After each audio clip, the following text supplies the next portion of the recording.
Good morning, dear 10th class friends.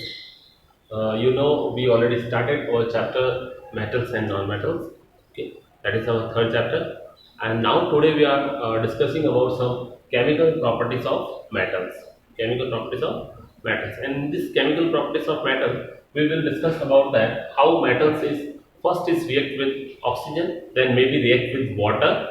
Okay, oxygen means this can be react with air or maybe water. Sorry, oxygen or maybe air. That is the same things. And second is we will discuss about the how it can be react with water or steam. Okay, and after that dilute acids and strong acid like concentrated acids. Okay, and then aqua regia. Okay, aqua regia is strong combinations of concentrated acid. So on the basis of that, we have just clarified that how any metals are generally having their reacting properties have, and on that basis we have to clarify and classify that reactivity series of metals. It means how any reactivity series. About the reactivity series we already discussed in earlier in our class. Okay, and I wrote here that series also.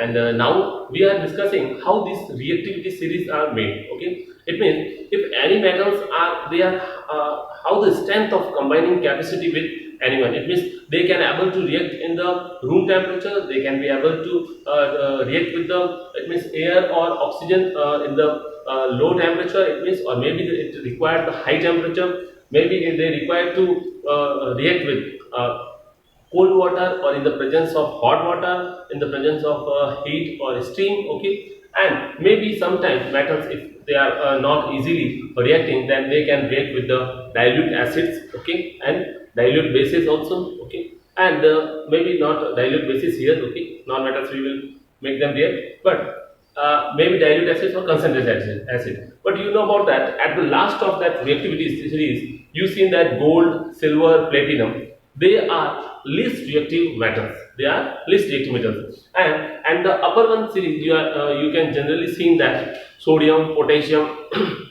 calcium, and magnesium, aluminium. Okay, so these are the metals which are most reactive, and that's why we are just keeping at the in the order of priority to give that the upper side in that reactivity series. So let's we have to start with our oxygen. It means let's how metals can be behave with the oxygen or with the air. Okay, like first reaction, if we are seeing that is first that 4Na plus O2. It means when sodium can able to react with oxygen or not. Okay, so the formation of 2Na2O. Okay, and when this Na2O is react with water, then formation of 2NaOH. Okay, that is the base. Okay, and one more thing, so you have to remember that. It means when the reaction of metal is with oxygen, it means like metal plus oxygen. It means O2. Okay, then formation of metal oxide. Okay, then formation of metal oxide. It means the metal oxide here it is behave like a basic oxide. Okay, they are behave like a basic oxide, and why they are behaving like that basic oxides? Because when the this solution and this metal oxide solution, when we are just reacting, maybe treated with the litmus paper. Okay, with the litmus paper, then red litmus changes changes to red litmus changes to blue. So that's why the metal oxides always behave like a basic oxide. Behave like a basic oxide. So because the when we are treating with the litmus paper or litmus solution, then red litmus changes to blue. That's why we can tell that the metal oxides generally behave like a basic oxide. Okay. we will also see in these things in the when the non-metals are react. So when the non-metals are prepared, they will show mostly acidic oxides because the blue litmus paper changes to red litmus paper. Okay, and you know about that with the reaction of the treating of this with blue litmus paper. How can the indications can be happen in these two both blue litmus paper and red litmus paper. Okay, so 2NaOH. So this is the our sodium hydroxide. Okay, sodium hydroxide, and this sodium hydroxide is the general name of this sodium hydroxide is caustic soda. Okay, caustic soda. Okay, and like that we have to see one more example. Okay, like second example is with K. Then you know about that K2O. Okay, same thing is that K2O will be the form, and when it is react with H2O, then formation of 2KOH. Okay, this is 2KOH. Okay, that is the caustic potash, and KOH is the potassium hydroxide. Okay, this is sodium hydroxide, and this is potassium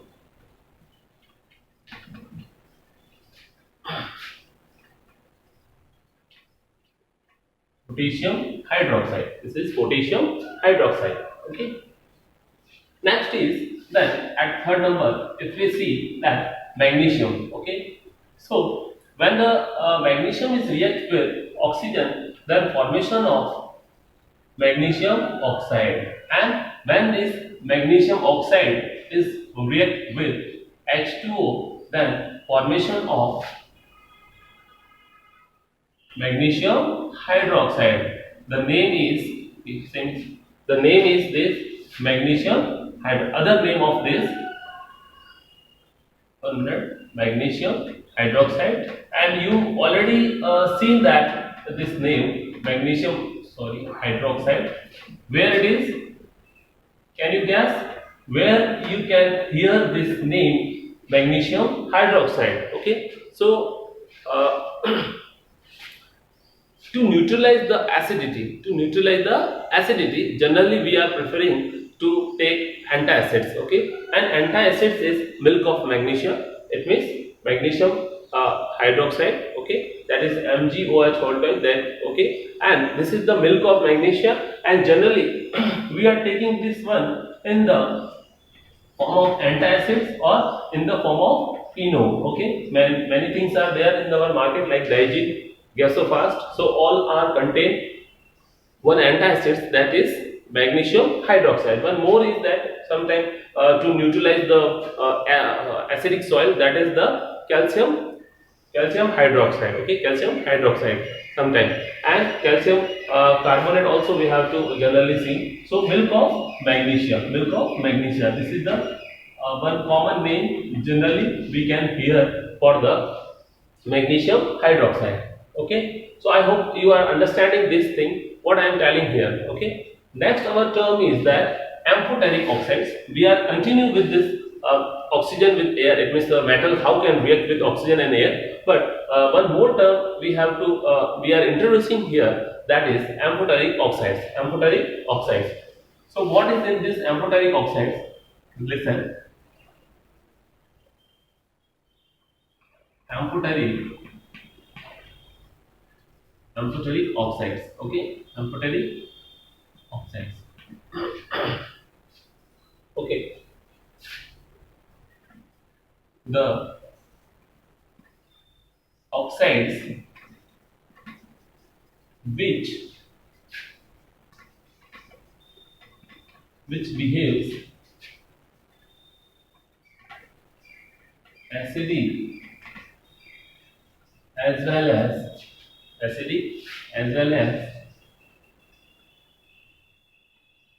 basic, acid as well as basic oxides nature is called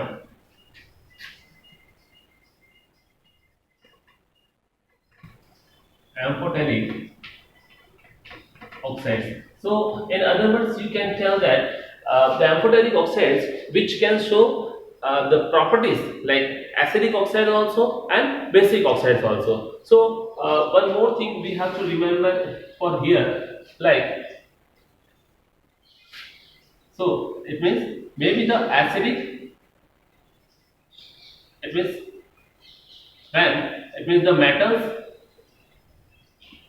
which the which can be able to make an amphoteric oxide, or we can say that which behaves like a acidic oxides or basic oxides, then we can tell that the metals, the formation of maybe sometimes the acidic salt or basic salt. So acidic oxides and basic oxides, for that one more line we have to write here, maybe metal plus oxygen, okay, but the formation of here oxides, okay, that is oxides plus only the oxides is there, they can show the maybe the acidic or maybe the basic, okay. And why we are introducing this amphoteric oxides here, because earlier that we already discussed that only the when the metal is react with the oxygen, they always form metal oxides and which behaves like a basic oxide,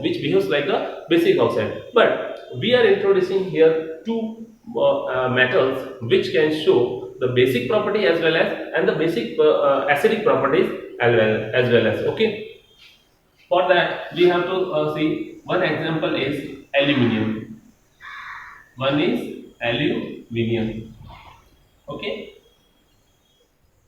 For aluminum, we see generally seen that how the aluminum form first oxides and then they will form the basic oxides or their hydroxides, okay. So instead of that, they are when they are reacting with base or acids, they form sorry, when the metals is react with, here it is base or acid, because when the metals oxides,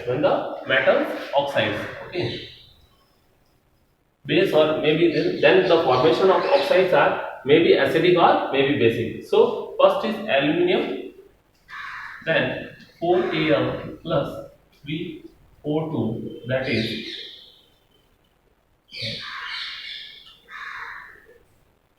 2 2Al 3 sorry, 4Al plus 3O2, then 4 2Al2 O3, okay, okay. So this is our aluminum oxide. So 2Al2O3, okay.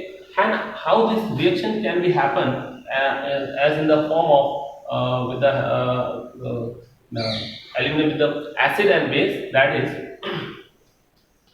Al2O3 plus 6HCl, okay. It means they will react, okay. Then when Al2O3 plus react with 2NaOH, okay. So you are understanding what I am telling here, how this acids or base can be react with the on formation of the acidic and basic oxide. So this is acid, this is the base, okay. For that,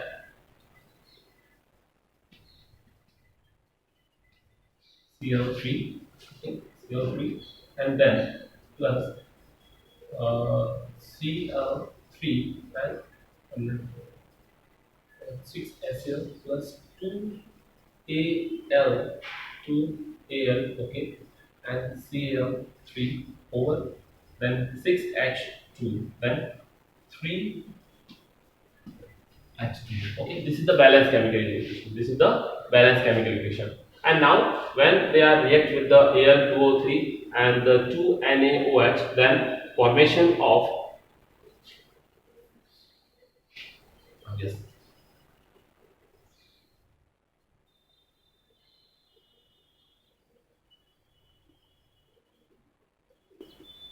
2NaO2 and Al for sodium, membrane. Actually, we have to make some balance reactions here. That's why. Otherwise, no problem. Aluminum is 2. Okay. 2 to the 4. Aluminum 2 and oxygen is 4. Okay. And 2 aluminum already here. Here over 3, 4, 1 is over, and rest is plus is H2O. Okay, that is H2O. So this is sodium aluminate. Okay, this is sodium aluminate. Okay, and this name you already knows about that. That is aluminum chloride. Aluminum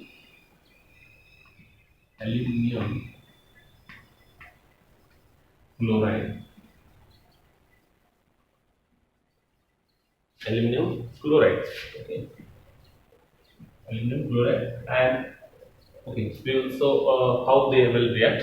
Second, this is the fourth. Okay, and now this is the fifth. That is zinc. That is zinc.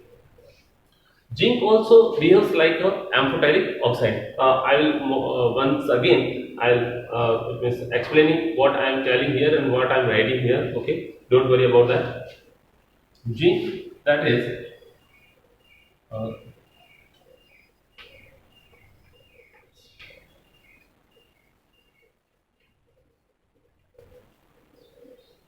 triangle. Okay, and then triangle create with two axial formation, and then this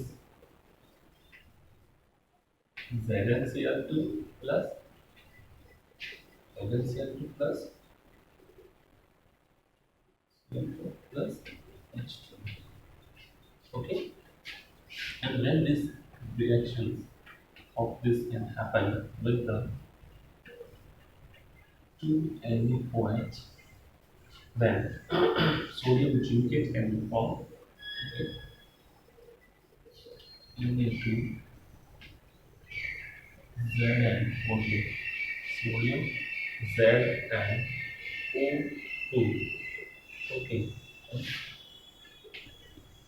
plus H2. So this is zinc chloride, and this is sodium zincate. Okay, and after that at 6, Fe. Okay, means iron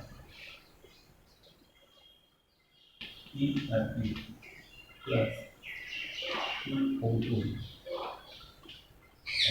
Fe formation of this, and copper and Cu plus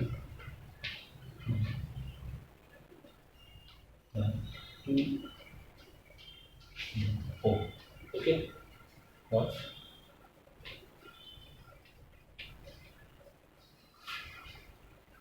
This is iron oxide, and this is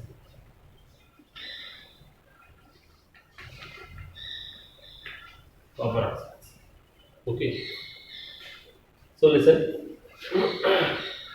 This is the chemical properties of our with the oxygen. It means with the air. So what I'm making understanding this whole things once again. Like metal when reacts with oxygen always form metal oxides. Okay, and metal oxides behaves like a basic oxides, because the non-metal oxides behaves like a acidic oxide. And how we can tell that any metal oxides are basic in nature? Because they just convert this red litmus changes to blue. This red litmus changes to blue. Like first example is for us, that is sodium. And sodium, you know about that sodium, potassium are very highly reactive metals. And when we are keeping at the room temperature, they automatically they started to react with, and some producing sometime heat. Okay, heat also they are producing. Okay, and started to produce heat, and they can react with each other. They can vaporize into the our atmosphere or maybe environment. So 4Na plus O2, that is 2Na2O2, 2Na2O. It means the sodium oxide. This is the sodium oxide. And when this sodium oxide is reacts with H2O, it means with water, then formation of 2NaOH. Then formation of 2NaOH, that is the sodium hydroxide. Sodium hydroxide. You know about that. This the sodium hydroxide. Other name is caustic soda. Okay, and I think now we are remembering, okay, and recollecting in your mind that how this sodium hydroxide is formation, because the name the preparation of this sodium hydroxide and other name of this process is chlor-alkali process, and we can already seen that the brine solution, it means NaCl plus H2O, then arrow, then 2NaOH plus Cl2 plus H2. So two gases also it means formation in this reactions, and 2NaOH, it means the sodium hydroxide, that is the caustic soda form. Okay, this is the lab and industrial preparations. Okay, that is. Now the K2O, same is the formation like 4K plus O2, then maybe the K2O, and K2O plus H2, then formation of KOH. This KOH is the potassium hydroxide, and you know about that. Freshly prepared KOH is used in the absorption of carbon dioxide. When we are when we are seeing that how carbon dioxide is necessary in the photosynthesis reaction, then we are using this KOH in that particular beaker to absorb the excess carbon dioxide in that beaker. So because without carbon dioxide, the leaf cannot be able to perform the photosynthesis and cannot it means the continue with their chlorophyll. Okay, that is the different things I am just remembering here. 2 Mg plus O2, that is 2 MgO. MgO plus H2O, it means magnesium hydroxide can be formed, and that is the magnesium hydroxide, milk of magnesia, used in antacids and in the form of you are using in everyday life. Now the amphoteric oxide. Amphoteric oxide means the oxides which behaves as well as acidic as well as basic oxide. This means those oxides which behaves acidic as well as basic oxides nature, that is known as amphoteric oxides. Because when these metal oxides, okay, look, these are the metal oxides, okay, and how we will form this, like 4Al plus 3O2, like this is the metal oxide we have formed here, and this is the metal oxide we formed, because this is zinc oxide, this is aluminum oxides. Okay, you have to write here, this is aluminum oxide and this is zinc oxide. Okay. So nature is called amphoteric oxides. Metal oxide plus base, oxides acidic and basic. It means when the metal is react with oxygen, they form metal oxides, and when these metal oxides, I am telling here, I am describing only for amphoteric oxides. That's why I am talking about this. When these two metal oxides, means aluminum metal oxides and zinc metal oxides, reacts with either base or maybe the acid, they always form acidic and basic. It means they are having the both properties of acids and base. Okay. So look here, Al2O3 is aluminum oxides, formation by 4Al plus 3O2. 4Al plus 3O2, aluminum oxide is there, and when this aluminum oxide plus then 6HCl, it means the hydrochloric acid, then formation of aluminum chloride and water. Aluminum chloride and water, I am writing here. This is the aluminum, okay, not here it is gap, that's why aluminum chloride. Okay, then Al2O3 when reacts with 2NaOH, it means sodium hydroxide, then formation of sodium aluminate, and that is 2NaAlO2. 2NaAlO2. This O is a bigger one. Okay. So 2NaAlO2, sodium aluminate plus H2O. So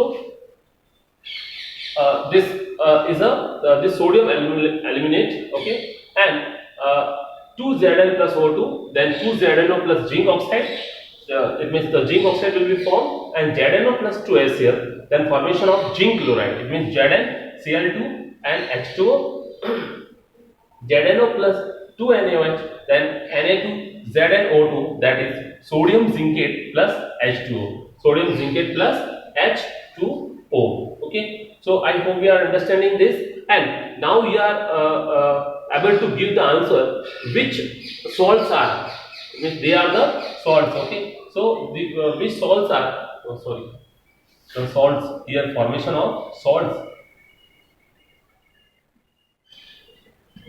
Here formation of salt, because already metal oxides and bases are here. So here formation of salts, because aluminum chloride is a salt and the sodium aluminate also a salt. So how they are is the formation. So look here, aluminum chloride, like with the acids, okay, they are also showing the aluminum, they are also showing the basic properties, and these are the showing the with the react with the acids and with the react with the base. So okay, then ZnO plus 2NaOH, then Na2ZnO2 plus H2O, then sodium zincate, okay, is the formation here.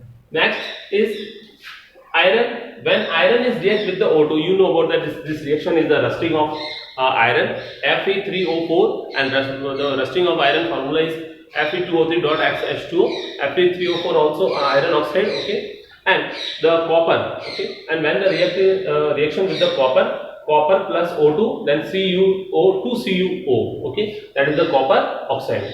So after that, when we are seeing that the downside, like after that iron and then cobalt, nickel, okay, and other things is just downside goes it means below that hydrogen, that silver, gold, platinum, they are not reacting with the oxygen, or very least reactive with the oxygen. You know about that silver getting the black coating of this oxide layer, but after very long time, and one more oxide layer you can see on that aluminum, okay. On the aluminum, we are generally seeing that one new term I am showing here, that is the anodizing. Anodizing. What is the anodizing? Simple, you can see in books also written. Actually, many metals are generally when getting the layer of oxides, they are started to corroded and they are started to rusted, okay, but aluminum is an exception case, because when this air get the oxygen layer, okay, sometimes they can lose their some lustrous and shiny surfaces, but actually they are now got the thick protective layer of oxides, which reduce the further corrosion,